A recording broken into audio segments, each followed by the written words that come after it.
വിഴിഞ്ഞത്തെത്തിയ ആദ്യ mothership San Fernando ഇന്ന് മടങ്ങിയേക്കില്ല. കൂടുതൽ സമയമെടുത്താണ് കപ്പലിൽ നിന്ന് കണ്ടെയ്നറുകൾ ഇറക്കുന്നത്. ഫീഡർ കപ്പലുകൾ വരുന്ന സമയത്തിലും മാറ്റമുണ്ടാകാൻ സാധ്യതയുണ്ട്.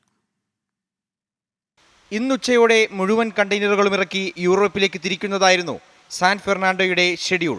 എന്നാൽ തുറമുഖത്തെ ഓരോ ക്രെയിനുകളും പരിശോധിച്ച് കൂടുതൽ സമയമെടുത്താണ് ഓരോ കണ്ടെയ്നറുകളും ഇറക്കുന്നത്.